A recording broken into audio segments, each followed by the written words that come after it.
There's a rule on the Lower East Side. If you see blood on the pavement, you look the other way. You don't ask questions.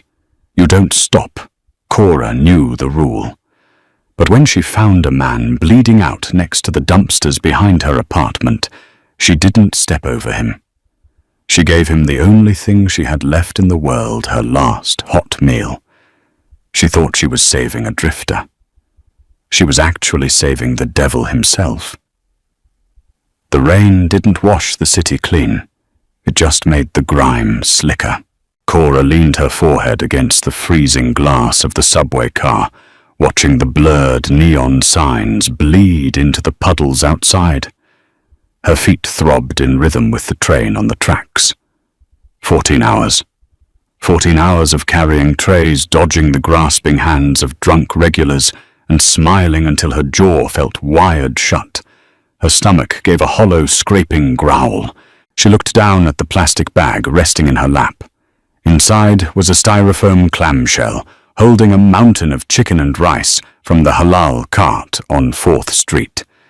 It had cost her $6. That left exactly $4.12 in her checking account until Friday. But it was hot, it smelled heavily of cumin and garlic, and it was going to be the first decent thing she had eaten in 2 days. The train screeched to a halt at her stop. Cora pulled up the collar of her threadbare wool coat and stepped out into the freezing downpour. Her apartment building was a decaying brick structure wedged between a discount liquor store and an abandoned laundromat. The front door's lock had been broken since August, meaning the hallway usually smelled of stale urine. To avoid it, Cora always took the alley to the fire escape. She turned the corner. The alley was pitch black, illuminated only by the erratic flicker of a dying sodium street lamp. Then she smelled it. Copper. Sharp, heavy, and undeniably metallic, cutting right through the stench of wet garbage. Cora froze.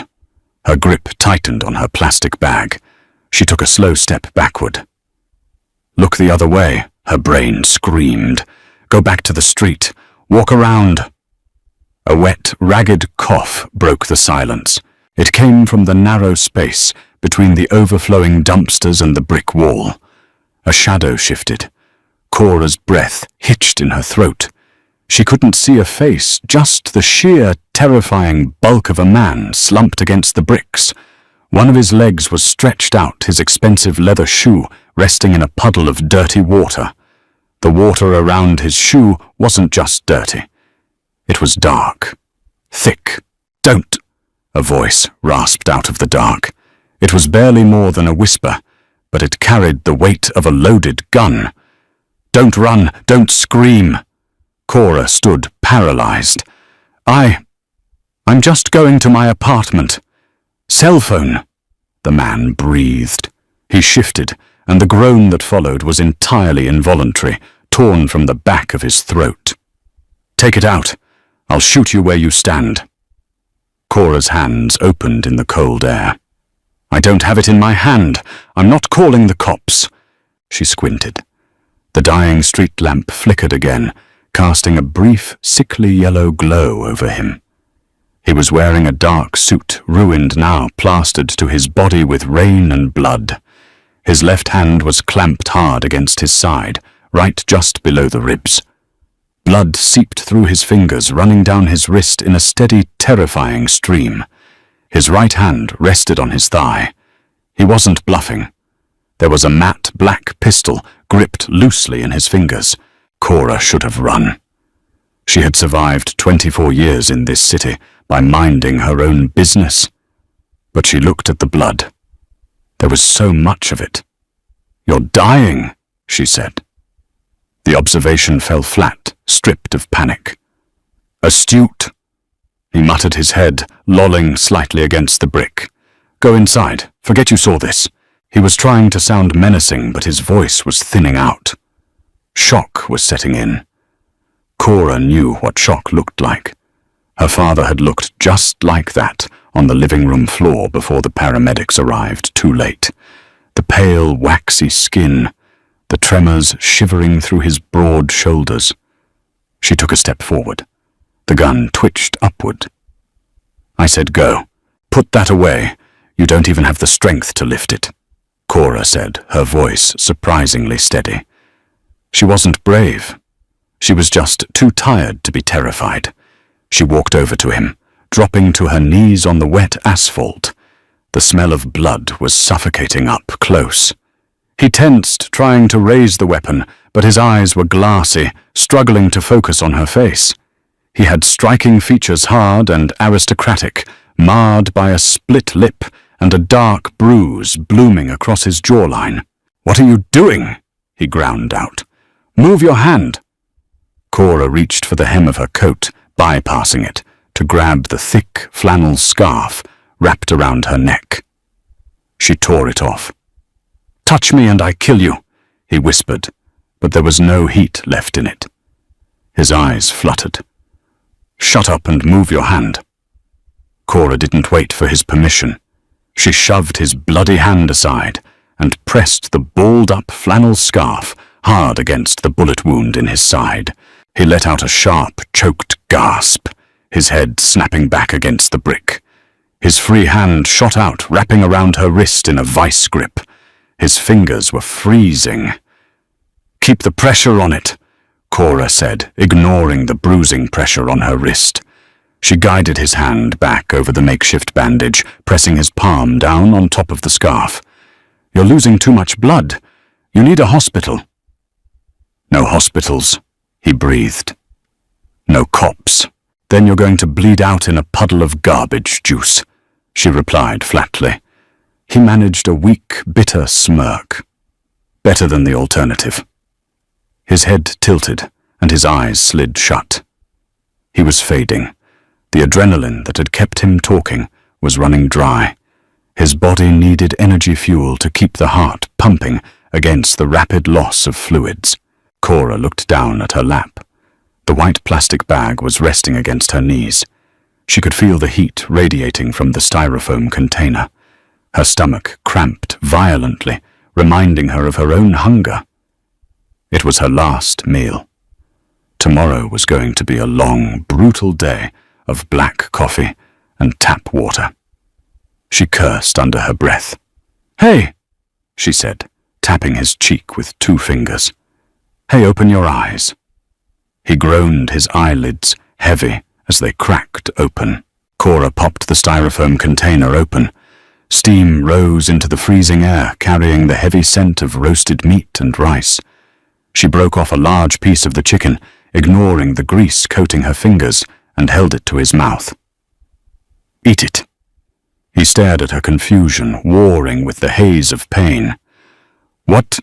"Protein. Carbs. You're going into shock. Your body needs something to burn if you're going to stay conscious long enough for whoever you're waiting for to scrape you off this pavement." Cora said, her tone completely devoid of pity. It was mechanical, practical. He didn't move. "I'm not poisoning you," she snapped. "If I wanted you dead, I'd just walk away. Open your mouth." Slowly, hesitantly, he parted his lips. Cora fed him the food. He chewed slowly, mechanically, his eyes never leaving her face. The dark, bottomless black of his pupils seemed to swallow the dim light of the alley. For 10 minutes, the only sound was the rain hitting the dumpsters. She sat in the puddle feeding him pieces of chicken and handfuls of rice, keeping his hand pressed firmly against the bloody scarf with her other hand. When the container was empty, Cora tossed it into the nearest dumpster. She wiped her greasy hands on her jeans. A pair of headlights swept across the brick wall at the mouth of the alley. An engine idled a low, heavy purr that didn't sound like a police cruiser. The man's body tensed. He let out a long, ragged exhale. "My ride." Cora stood up quickly. Her knees popped, protesting the cold and the awkward angle. "Keep the pressure on," she ordered, looking down at him. He looked up at her. The haze in his eyes had cleared just a fraction, replaced by something sharp and calculating. He took in her frayed coat, the dark circles under her eyes, the cheap boots soaked through with alley water. "Who are you?" he asked. The rasp was still there, but the authority had returned. "Nobody," Cora said. She turned around and walked to the fire escape, pulling the rusted ladder down with a harsh squeal of metal.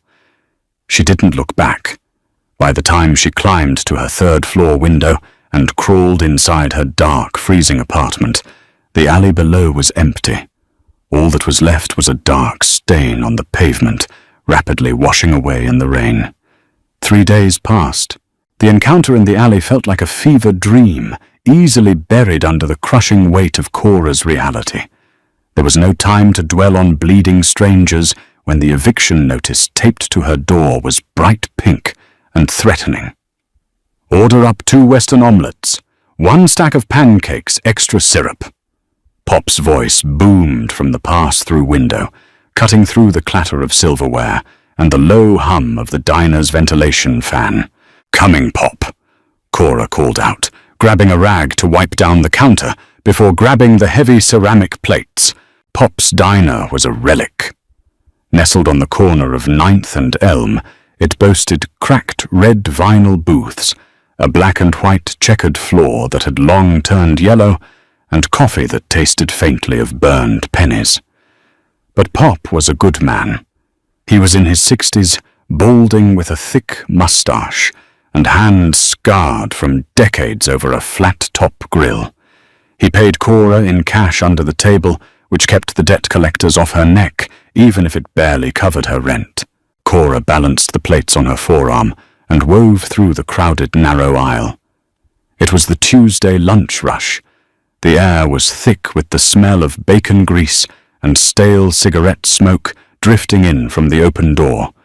She set the plates down in front of 2 construction workers, flashed a tired, practiced smile, and turned back to the counter. Her back ached. Her feet felt like they were packed with lead. She hadn't eaten a full meal since the chicken and rice in the alley, subsisting on half-eaten pieces of toast Pop let her take from the kitchen, and endless cups of black coffee to kill her appetite. The hunger was a dull, constant ache behind her ribs. "Cora Hon, you look like hell," Betty said, leaning against the pie case. Betty was the only other waitress, a woman in her 50s, whose hair was teased so high it defied physics. "Thanks, Betty. You always know exactly what to say to make a girl feel special," Cora replied dryly, tallying a receipt on her notepad. "I'm just saying, you need a day off, or a hot meal." Cora's pencil paused on the paper. She pushed the memory of the bloody alley away. "I need rent money, Betty. Unless the pies start tipping, I'm working." The bell above the diner door jingled. The sound was normal, but the sudden heavy silence that rolled through the room wasn't. The clatter of forks against plates ceased. The low murmur of conversation died in throats. Cora looked up from her notepad. 3 men walked through the door. They didn't fit the diner's aesthetic of blue-collar workers and tired locals. They wore leather jackets over dark shirts. The man in the lead, a heavy-set guy with a thick neck and a jagged scar cutting through his left eyebrow, had a swagger that took up too much oxygen in the small room. It was Tommy the Wrench Silver. Cora's stomach plummeted. Tommy was a bottom feeder, a mid-level enforcer for the local syndicate that ran the protection rackets in the neighborhood. They usually showed up on the 1st of the month. Today was the 18th. Tommy didn't bother looking for a table. He walked straight up to the counter, his heavy boots thudding against the linoleum. He planted his hands on the formica surface, leaning over to look past Cora into the kitchen. "Hey, Pop!" Tommy called out his voice, a booming artificial chair.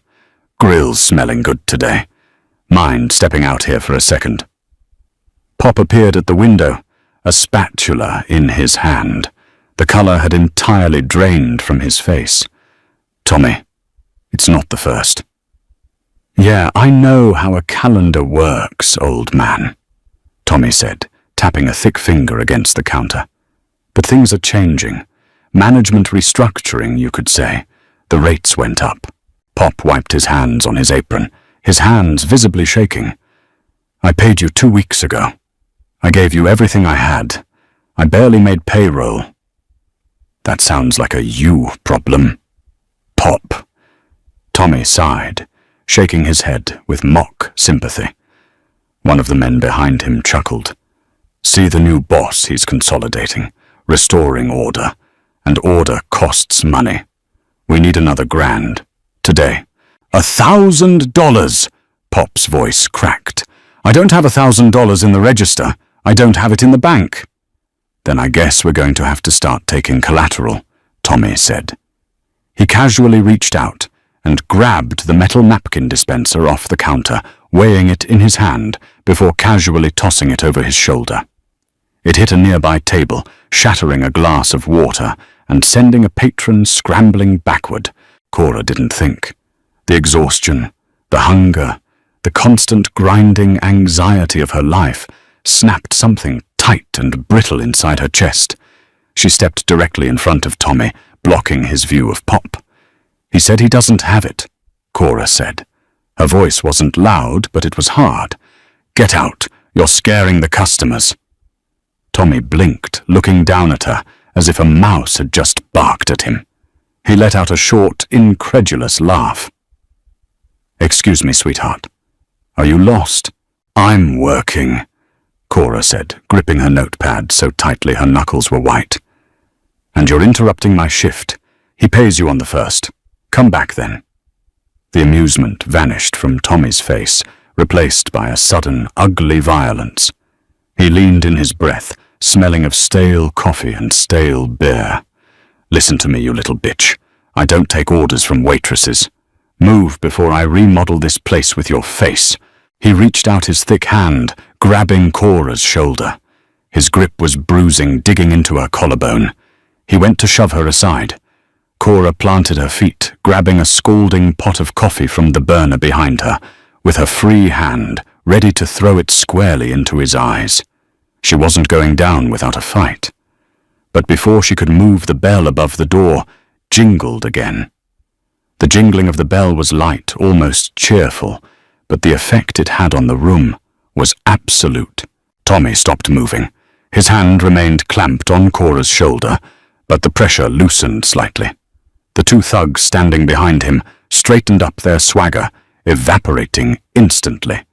The air in the diner seemed to grow cold, sucking the oxygen out of the room. Cora, still holding the coffee pot, turned her head toward the door. A man stood just inside the threshold. He wasn't particularly large, not compared to Tommy's bulky frame, but he commanded the space the moment he occupied it. He wore a bespoke charcoal suit that draped flawlessly over his shoulders, paired with a black silk tie and an overcoat that hung open. His dark hair was immaculately styled, pushing back from a face that looked like it had been carved from marble. Hard jaw, straight nose, sharp cheekbones. There was no blood on him today. The bruising on his jaw was fading into a faint yellow, barely noticeable. But Cora recognized the eyes, dark, bottomless, and completely devoid of warmth. It was the man from the alley. He didn't look at Cora. He didn't look at Pop. His gaze was fixed entirely on Tommy's hand, which was still resting on Cora's shoulder. "Tommy," the man said. His voice wasn't a yell. It was barely above a conversational volume, a low, smooth baritone. But it carried across the diner like a physical blow. Tommy dropped his hand from Cora as if her skin had suddenly caught fire. He took a hasty step backward, his massive frame shrinking in on itself. "Mr. Costa, we weren't expecting you down here." Gabriel Costa. The name clicked in Cora's mind, bringing a sudden wave of icy dread. Everyone in the city knew the name Costa. They were the apex predators. They didn't shake down diners for a few $100. They bought the politicians who zoned the blocks. Gabriel stepped fully into the diner. Two massive men in dark suits flanked the door behind him, crossing their arms. They looked like moving mountains. Gabriel walked slowly toward the counter. The only sound in the room was the quiet click of his polished shoes on the linoleum. He stopped 2 feet away from Tommy. "I was doing an audit," Gabriel said quietly, adjusting his cuffs. "Reviewing the territory after the transition of power last week. Imagine my surprise when I find you shaking down a diner that isn't on the collection ledger." Tommy swallowed hard. Sweat beaded on his forehead. "Mr. Costa Rye, the old boss, he let us handle the loose change on these blocks. I was just trying to increase the margins for the family." "The old boss is dead," Gabriel stated. The absolute lack of emotion in his voice was terrifying. "And I don't authorize unauthorized collections. It's sloppy. It breeds resentment. It makes us look like street thugs." He looked Tommy up and down with clinical disgust, which apparently some of us still are. "It won't happen again, boss. I swear." Tommy stammered, raising his hands in surrender. "You're right. It won't." Gabriel didn't raise a hand. He didn't gesture. He simply tilted his head a fraction of an inch toward the door.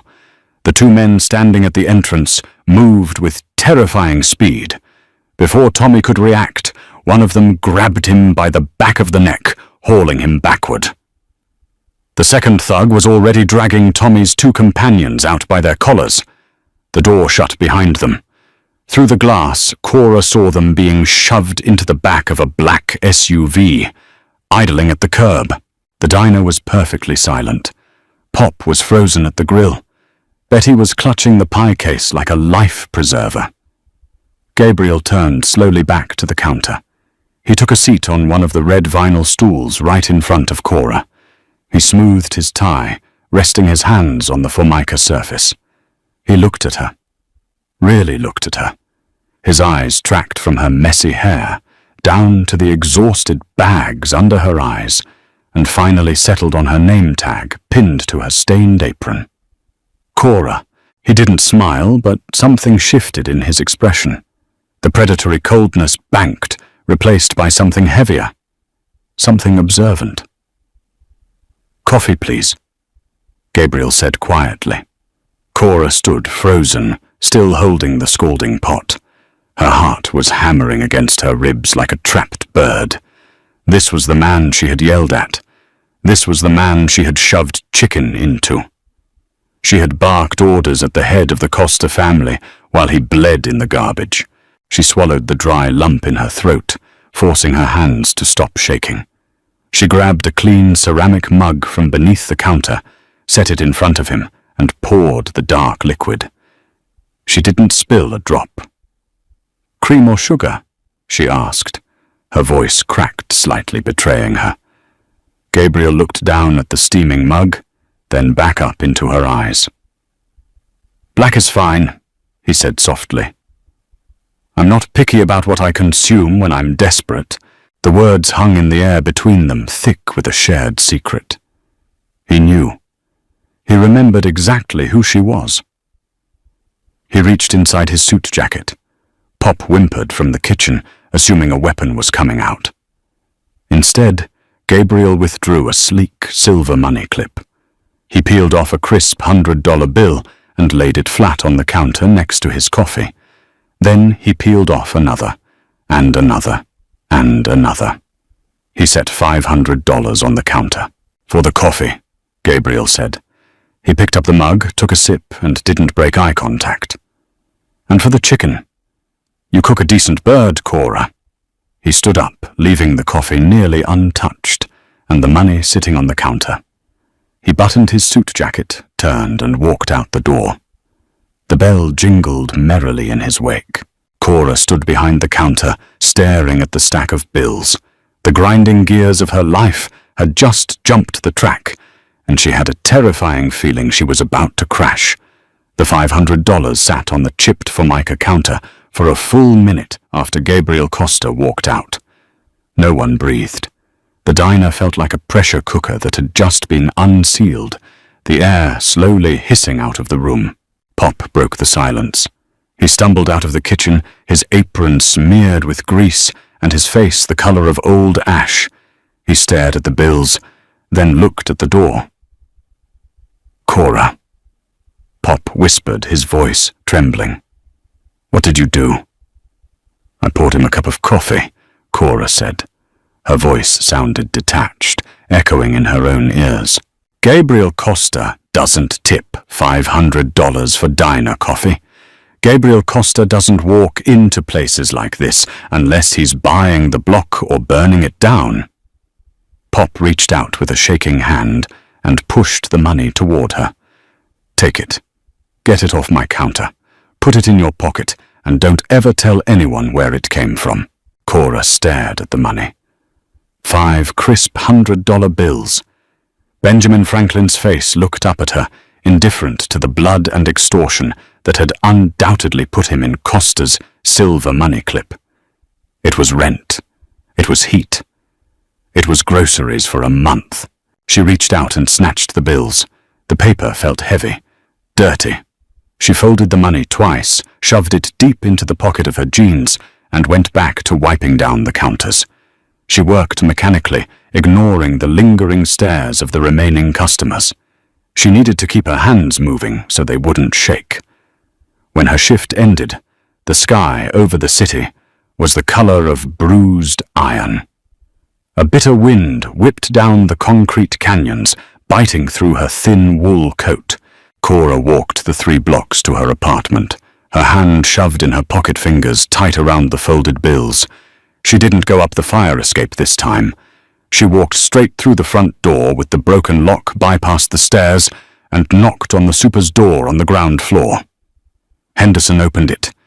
He was a man who smelled perpetually of stale beer and cheap cigars, wearing a stained undershirt that stretched over a prominent gut. "Rent's late, Cora," he grunted, leaning against the doorframe. "I got the eviction papers ready." Cora pulled 3 of the $100 bills from her pocket and shoved them into his chest. Henderson blinked, catching the money before it fell.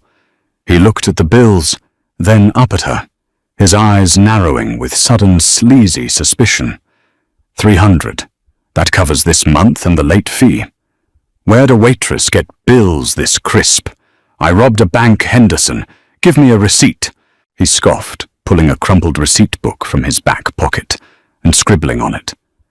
He tore the yellow slip out and handed it to her. "Whatever you're doing on the side, don't bring that heat to my building."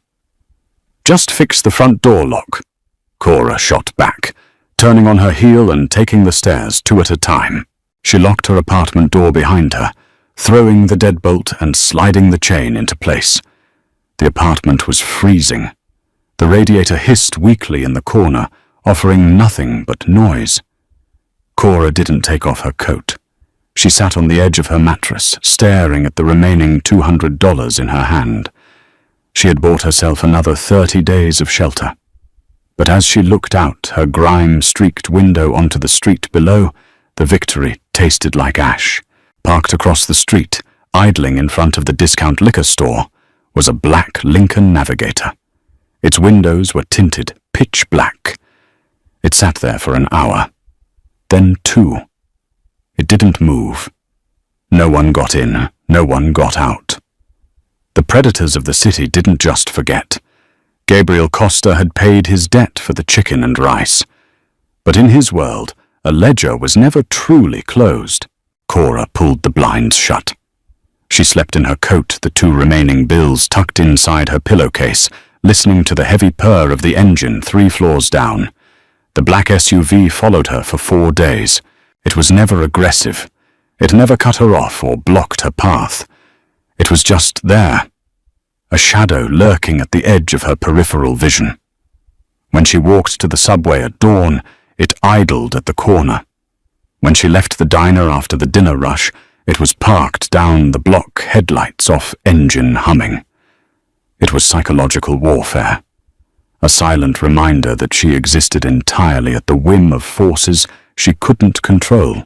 On the 5th night, the rain returned, an icy deluge that turned the city streets into black mirrors.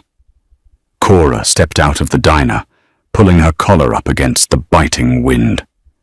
She was exhausted.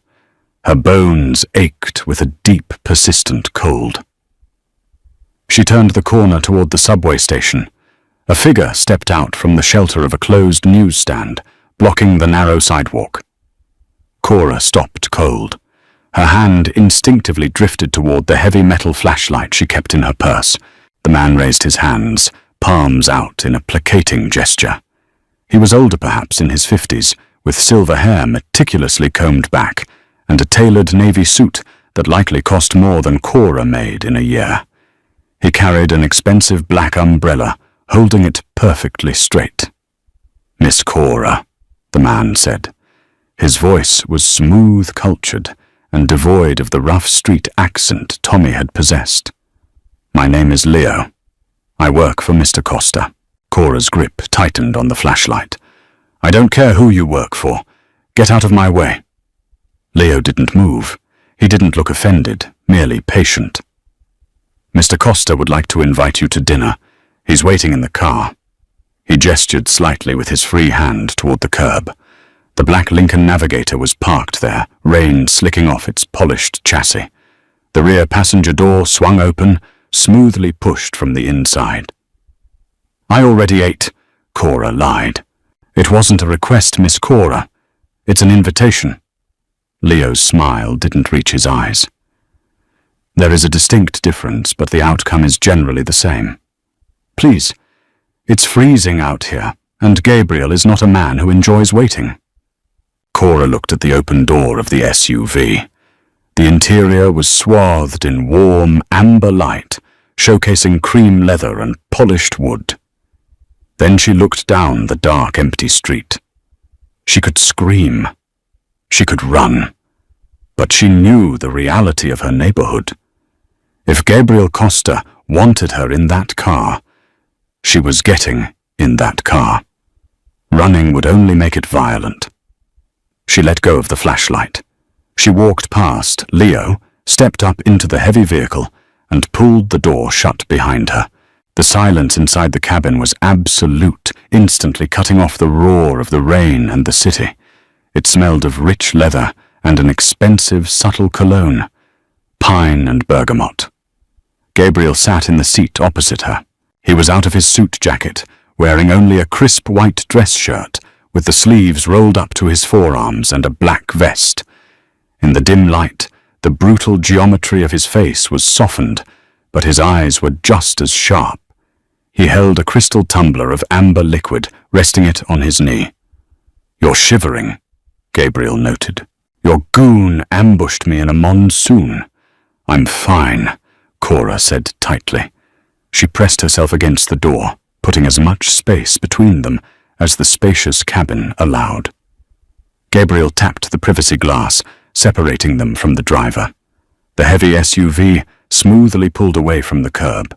"Leo isn't a goon. He's an advisor," Gabriel corrected mildly.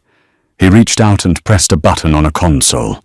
A wave of warm air instantly flooded the back seat, thawing the ice from Cora's damp clothes. "And I apologize for the theatrics. You're a difficult woman to approach in a conventional manner." "Most people just say hello," Cora said. "They don't stalk a person for a week in a hearse." Gabriel took a slow sip from his tumbler. The corner of his mouth twitched upward, a ghost of a smile that vanished as quickly as it appeared. "Precaution. You saved my life.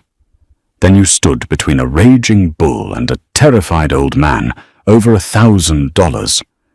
I needed to know if you were incredibly brave or just incredibly stupid. Did you figure it out?" "I think you're tired," Gabriel said softly. The observation was entirely too perceptive, slicing right through her defenses.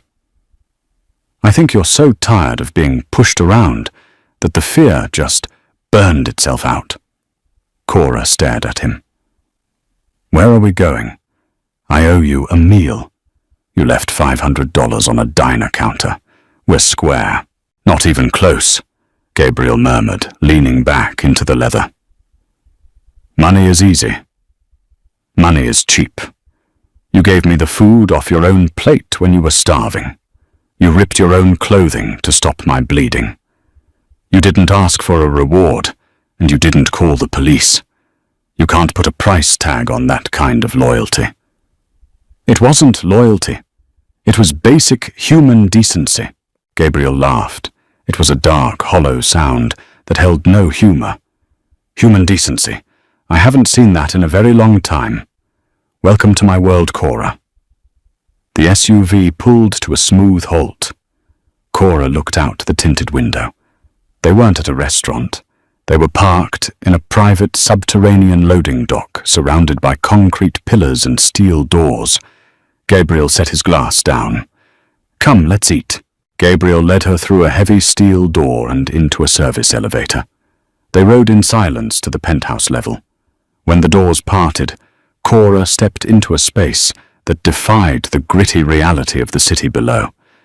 It was a sprawling loft, encased entirely in floor-to-ceiling glass that overlooked the glittering skyline. The floors were dark, polished hardwood. Modern minimalist art hung on the walls. It was immaculate, sterile, and breathtakingly expensive. In the center of the massive room was a dining table set for two. A private chef in a pristine white coat was just placing silver covers over the plates. He bowed slightly to Gabriel and vanished into a back kitchen without a word. Sit, Gabriel offered, pulling out a chair for her. Cora didn't move. She stood in the center of the room, her scuffed, wet boots a glaring contrast against the polished floor. Her cheap, damp coat dripped onto the hardwood. I don't belong here, she said flatly.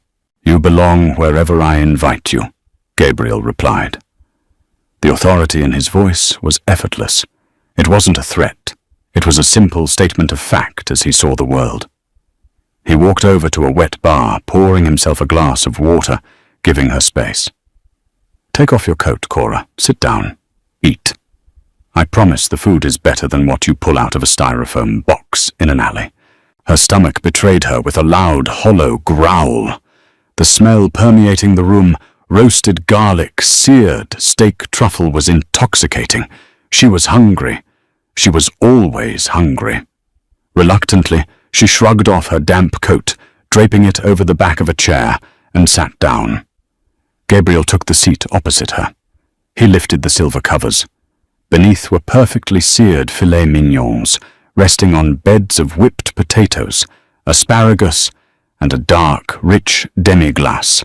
Cora picked up her fork. She didn't wait for him to start. She cut a piece of the meat and put it in her mouth. It melted like butter. She closed her eyes for a brief second, allowing herself to just taste it, pushing the anxiety down. Gabriel didn't eat. He simply watched her. His dark eyes tracked the movement of her hands, the way she chewed the tension in her shoulders.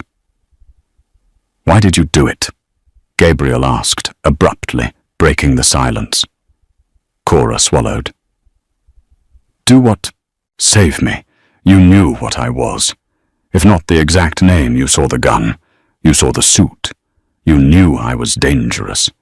You had exactly $4 in your bank account, and you gave me a $6 meal. Why?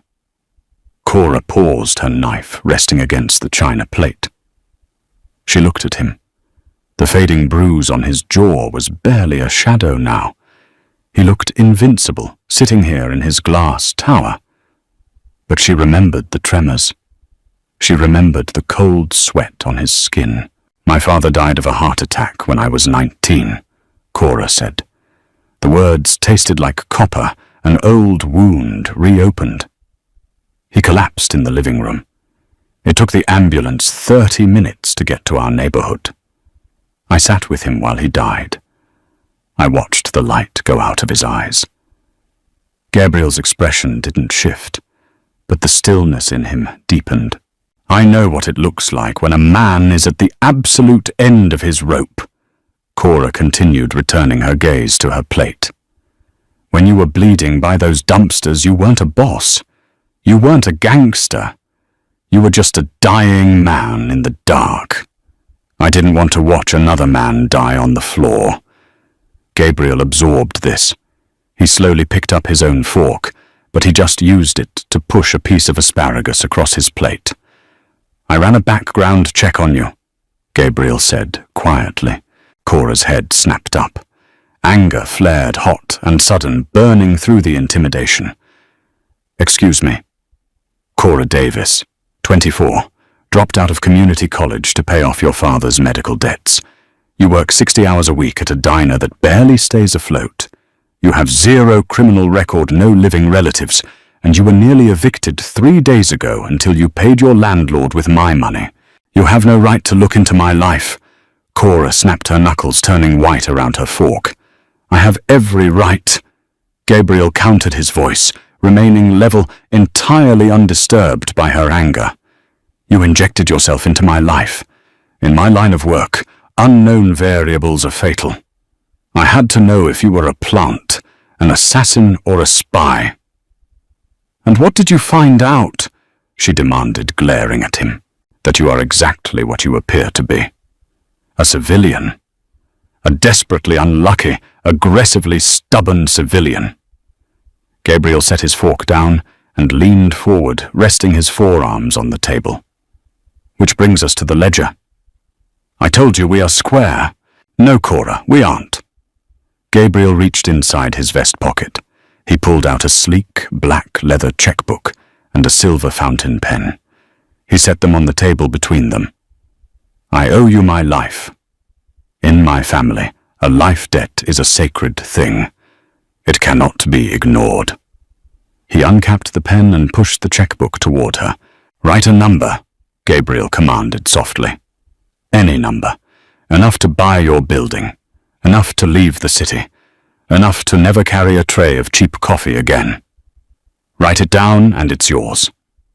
Free and clear. Cora looked at the blank check. The signature at the bottom was Gabriel Costa. The account was likely large enough to rival the GDP of a small country. She could write down $1 million. 10 million. He wouldn't blink. She looked from the check to Gabriel's face. He looked satisfied, relieved even. He was comfortable here in the realm of transactions. This was how he understood the world. Everything had a price. Everyone could be bought. If he paid her, the debt was settled. The anomaly was categorized and filed away. Cora slowly picked up the silver pen. It was heavy, perfectly balanced. Gabriel leaned back, watching her, waiting for the inevitable capitulation. Cora capped the pen. She set it down gently next to her plate. She didn't touch the checkbook. No, Cora said. Gabriel's brow furrowed slightly.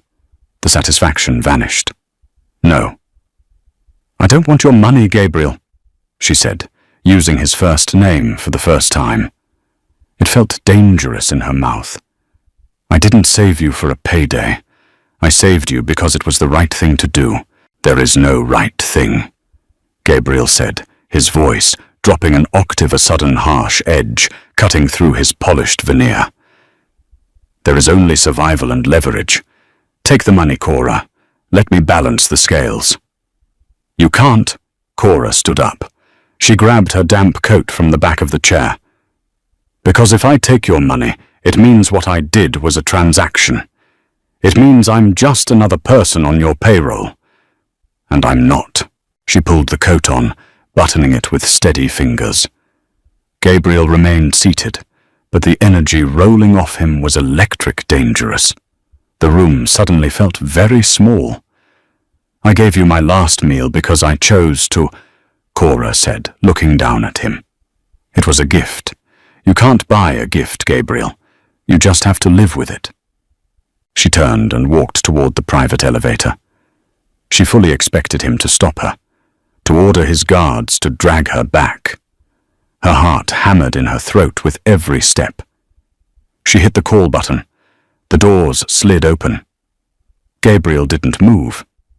He sat at the table framed by the glittering city lights, staring at the blank check. Have Leo take you home? Gabriel called out, his voice, quiet, carrying effortlessly across the large room. It's still raining. Cora stepped into the elevator. As the doors closed, she saw him pick up the silver pen, staring at it like it was a foreign object. She had walked away. But as the elevator plummeted back down to the street, Cora knew, with a sinking certainty, that she hadn't ended anything. She had just rewritten the rules of a game she didn't know how to play. Gabriel Costa didn't believe in ghosts. He believed in bullet trajectories, compound interest, and the inherent predictable greed of men. But for 3 days, the silver fountain pen sitting on his mahogany desk haunted him. He sat in the dimly lit study of his penthouse, the city sprawling below him like a circuit board of pulsing yellow lights. Across the desk sat Dominic, his underboss. Dominic was a man carved from old-world brutality, his knuckles heavily scarred, his suits tailored specifically to hide the shoulder rig he never took off. Dominic slid a manila folder across the polished wood. The waterfront project, Dominic rasped, tapping the thick cardboard. The union rep is balking, says the pension fund contribution isn't enough to look the other way on the concrete shipments. He wants another 5 points. Gabriel looked at the folder. He didn't open it. Tell him he gets 2 points, or he gets replaced by someone who understands basic math. He's got leverage, Gabe. The strike vote is tomorrow. He has the illusion of leverage. Gabriel corrected his voice, flat. He picked up the silver pen, turning it slowly between his long fingers. The metal was cold. Everyone thinks they have leverage until the ground disappears beneath them. Break his brother's jaw. Tell him the next break is a femur. He'll sign. Dominic nodded, once taking the folder back. He lingered, his eyes dropping to the pen in Gabriel's hand. You've been distracted. Dominic noted his tone, careful. In their world, observation was survival. Leo said you pulled the surveillance off the waitress. You let her walk away with the debt unsettled. Gabriel stopped spinning the pen. He looked up, his dark eyes locking onto Dominic. The air in the room instantly dropped 10 degrees. My debts are my business, Dom, Gabriel said softly. The surveillance was pulled because she isn't a threat. She's a civilian. She saw your face in the alley. She knows Tommy. She knows the structure. Dominic shifted his weight. She's an exposed wire. You know the protocol. The protocol applies to enemies. She fed me. She's a liability. Gabriel stood up. It was a slow, fluid motion, but it carried the terrifying implication of a predator uncoiling. He planted his hands flat on the desk, leaning in. If a single hair on Cora Davis's head is touched by you, by Tommy, by anyone in this family. Gabriel said, his voice dropping to a terrifying whisper. I will dismantle you. I won't just kill you. I will erase your name, empty your accounts, and burn the ground your house stands on. Are we absolutely clear? Dominic swallowed hard, the scar tissue on his jaw going pale. He dipped his chin. Crystal Boss. Get out. When the heavy oak door clicked shut, Gabriel sank back into his leather chair. He dropped the pen onto the blotter. He rubbed his face with both hands, feeling the faint, lingering ache in his side, where the bullet had torn through muscle and tissue. Cora had ruined him. He had spent 30 years building an armor of absolute transactional apathy. You give, you get. You owe, you pay. You bleed, you die. It was a clean, mathematical way to view a filthy world, but Cora had broken the math. It was a gift. The concept was entirely alien to him. Gifts came with strings. Gifts were bribes dressed up in shiny paper. But he had looked into her exhausted, defiant eyes and seen nothing but terrifying, unadulterated sincerity. She didn't want his money. She didn't want his power. She just wanted him to live. It made him feel something he hadn't felt since he was a child bleeding in the gutters of this very city. It made him feel vulnerable. Down in the gutters, 20 blocks away, Cora was discovering the cost of her pride. She stood in the fluorescent-lit aisle of a discount bodega, staring at a can of generic chicken noodle soup. It was $1.49. She checked the crumpled bills in her palm. 2 singles a quarter and 3 dimes. $2.55. She could afford the soup. She couldn't afford the soup and a loaf of bread. She put the soup back on the shelf, grabbing a 99-cent bag of dried lentils instead. Lentils went further. They just tasted like dirt. Her back ached from a double shift. Pop's diner had been slammed all day, the ventilation fan broken, leaving the air thick and greasy. She smelled like old bacon and stale coffee. She thought about the blank check. She pushed the thought away violently. If she took that money, she would be validating everything Gabriel Costa believed about the world. She would become a line item on a gangster's spreadsheet. Her father had always told her that the only thing a poor person truly owned was their integrity. Once you sold it, you could never buy it back, no matter how rich you got. Cora paid for the lentils, stepping out into the freezing night air. The rain had stopped, leaving the sidewalks slick and shining under the amber streetlights. She tightened her scarf and began the 6-block walk back to her apartment. The streets were quiet. Too quiet. The usual hum of traffic was muted, the corner boys nowhere to be seen. Cora's instincts, honed by years of living on the edge, flared to life. The hairs on her arms stood up. She quickened her pace, her boots slapping against the wet concrete. She reached her block. The broken street lamp halfway down the alley meant the entrance to her fire escape was swallowed in pitch black. She didn't look over her shoulder. She just walked faster, her hand dipping into her worn canvas tote bag, her fingers wrapping tightly around the cold, heavy metal of the flashlight she always carried. She reached the mouth of the alley. A heavy hand clamped down on her shoulder from behind the grip, violently tearing her backward. Cora slammed hard against the rough brick wall of the liquor store. The breath was knocked out of her lungs in a sharp, agonizing rush. Her tote bag fell to the wet pavement, the bag of lentils spilling out into a muddy puddle. She gasped, her vision swimming, trying to focus on the massive shape standing over her. The smell hit her first. Stale beer, cheap cigarettes, and raw, ugly sweat. "Hello, sweetheart." Tommy Silver stood there. He wasn't wearing his expensive leather jacket tonight. He looked disheveled, frantic. The swagger was gone, replaced by the cornered animal desperation of a man who had lost everything. His left eye was severely bruised, the skin around it split and stitched. Behind him stood 2 other men. Not the polished thugs Gabriel employed. These were street muscle, junkies looking for a quick payout. "Tommy," Cora choked out, trying to push herself flat against the brick. "You ruined my life," Tommy spat, stepping closer. He pulled a heavy steel tire iron from his belt, tapping it against his palm. "I got stripped of my territory, humiliated in front of the whole family. And all because I tried to collect from a rundown diner and you had to play hero."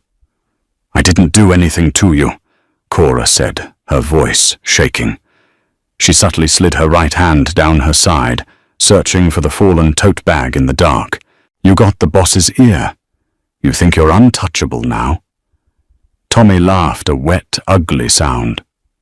"Costa ain't here tonight. Costa don't care about a dead waitress in a gutter. He only cares about the ledger.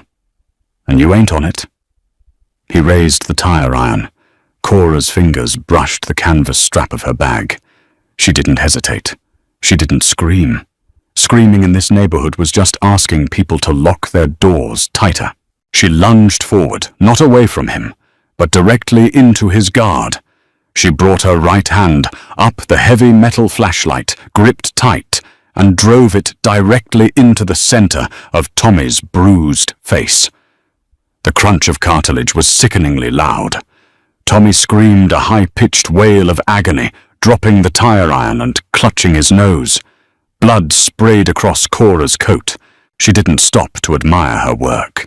She shoved past him, sprinting wildly toward the street. She needed light. She needed traffic. One of the junkies grabbed the back of her coat. The cheap wool tore, but the momentum halted her. He spun her around, a rusted switchblade clicking open in his hand. Cora swung the flashlight wildly, catching him on the collarbone. He grunted, but didn't let go, raising the knife. Suddenly the night erupted in blinding white light. A pair of high-beam headlights flared from the end of the street, cutting through the darkness like physical blades. The roar of a massive engine drowned out Tommy's screaming. The black Lincoln Navigator didn't brake. It accelerated. It jumped the curb with a violent crunch of metal against concrete, tearing the front bumper of a parked sedan clean off. It barreled straight toward the alley entrance. The junkie holding Cora froze, blinded by the lights. The SUV slammed on the brakes inches from them, tires screaming against the wet asphalt, the smell of burning rubber filling the air.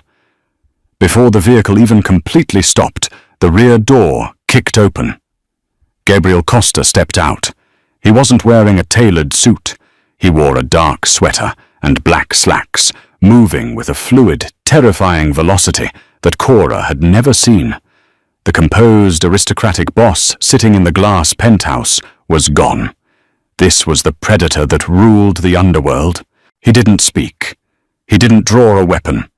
He simply walked up to the man holding the knife, grabbed his wrist with one hand, and brutally drove the heel of his other hand upward into the man's elbow joint. The bone snapped with a sound like a dry branch breaking. The man dropped the knife, collapsing to the pavement, shrieking. The second junkie took one look at Gabriel's face, dropped his weapon, and bolted down the alley into the darkness. Gabriel didn't chase him.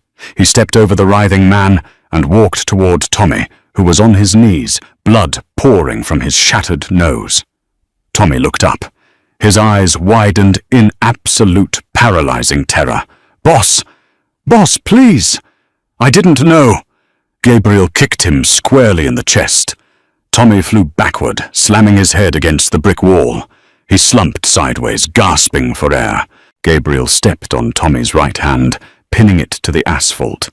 He leaned down his face, entirely devoid of emotion. It was a mask of cold, infinite violence. "I told Dominic," Gabriel whispered, his voice carrying clearly over the idling engine of the SUV. "I told him the protocol." He raised his foot and brought his heavy leather shoe down violently on Tommy's knee. Tommy's scream was abruptly cut short as he passed out from the pain. Gabriel stood up, adjusting the cuffs of his sweater. He looked down at the unconscious men, then slowly turned his head to look at Cora. Cora was pressed against the wall, her chest heaving, the flashlight still gripped tightly in her white-knuckled hand. Her coat was torn, her hand scraped and bleeding from where she had hit the wall. Gabriel walked toward her. He stopped 2 feet away, stopping just outside her personal space. The blinding headlights of the SUV framed him in silhouette. He looked at the blood on her face, Tommy's blood, and a muscle ticked violently in his jaw. "Drop the flashlight, Cora," Gabriel said softly. She stared at him, her breathing ragged. She didn't drop it. Gabriel slowly raised his hands, palms open, a mirror image of the night she had found him bleeding. He took one slow step forward. "Drop it. It's over." Her fingers trembled. Slowly the adrenaline began to drain, leaving nothing but cold exhaustion. The flashlight slipped from her grip, clattering against the pavement. Gabriel closed the distance. He didn't ask permission. He reached out, sliding one arm behind her back and the other under her knees, lifting her effortlessly against his chest. Cora was too tired to fight. She let her head fall against his shoulder. He smelled like bergamot and cordite. Gabriel turned and walked back to the SUV. Leo was standing by the open door, an expression of grim stoicism on his face.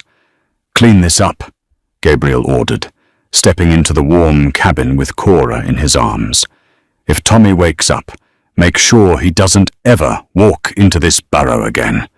"Yes, Mr. Costa," Leo said, shutting the heavy door. The SUV pulled smoothly off the curb, leaving the bloody alley behind in the dark. They didn't go to the glass penthouse. The SUV navigated through a maze of narrow industrial streets on the edge of Brooklyn, finally pulling into a heavy steel garage that locked automatically behind them. Gabriel carried her up a narrow flight of wooden stairs into a space that felt entirely different from his sterile tower. It was a sprawling loft, but it felt lived in. Exposed brick walls, heavy timber beams, a massive worn leather sofa, and shelves lined with actual red books. It smelled of old wood and faint cigar smoke. It was a fortress, but it was warm. He set her gently down on the leather sofa. "Stay," he commanded softly. Cora didn't have the energy to do anything else.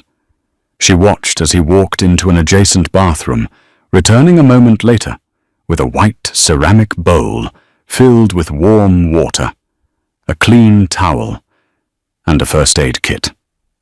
He pulled up a wooden stool, sitting directly in front of her. He reached for her torn coat. Cora flinched instinctively. Gabriel paused, his hands hovering in the air. He looked her directly in the eyes. "I am not going to hurt you.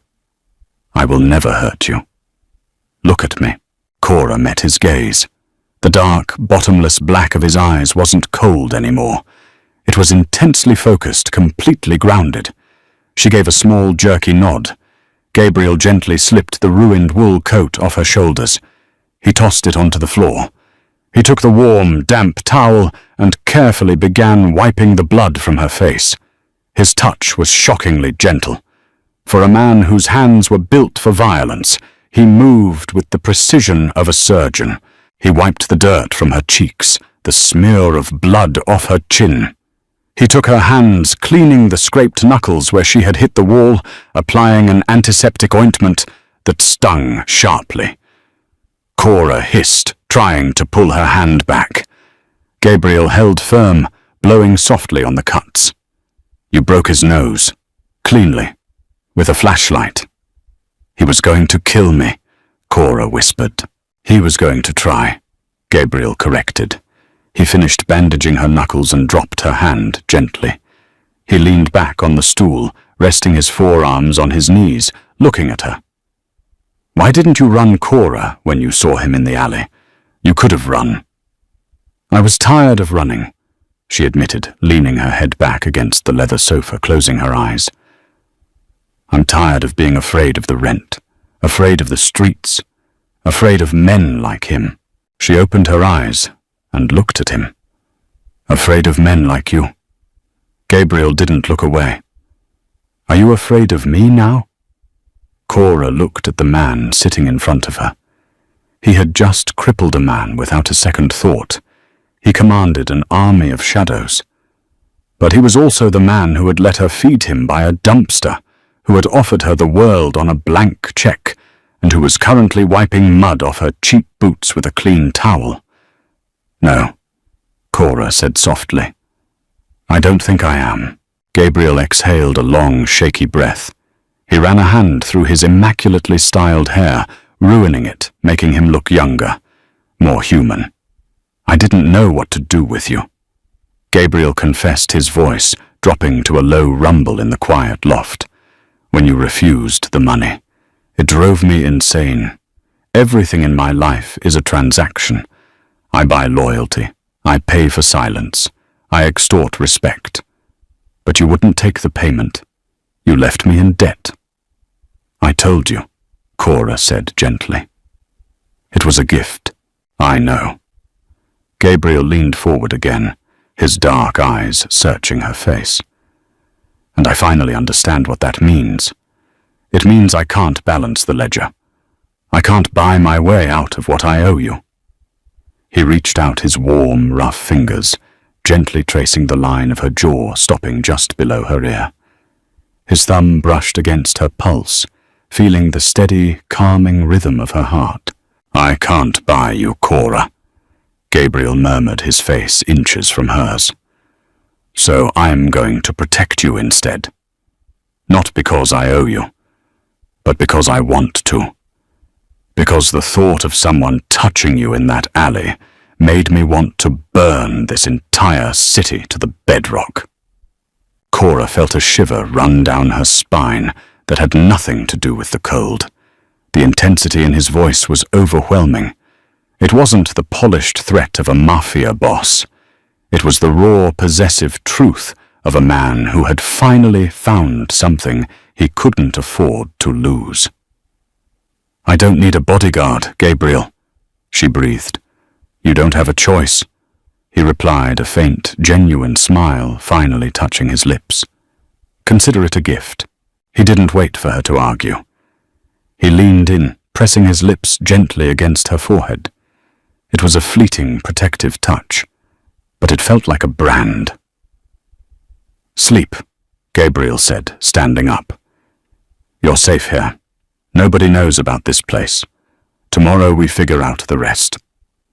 He walked over to an armchair in the corner of the room, sitting down in the shadows, his eyes never leaving her.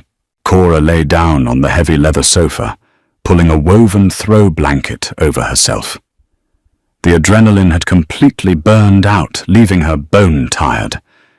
But as she listened to the rain start beating against the skylight above, for the first time in her life, the crushing weight of the city didn't feel so heavy.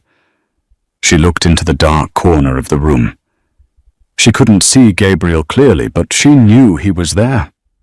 Watching. Guarding. She had saved a bleeding stranger in an alley.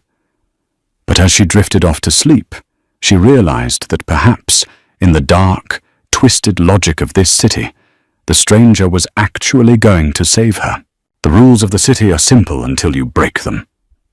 Cora gave a dying man her last meal, and in return, Gabriel Costa gave her his dangerous, bulletproof heart. Their story proves that sometimes the only way to survive the dark is to let the devil stand guard. If you were hooked by this gritty, slow-burn mafia romance, don't let the journey end here. Hit that like button, share this video with your fellow drama addicts, and subscribe to the channel right now so you never miss a story. We will see you in the next video.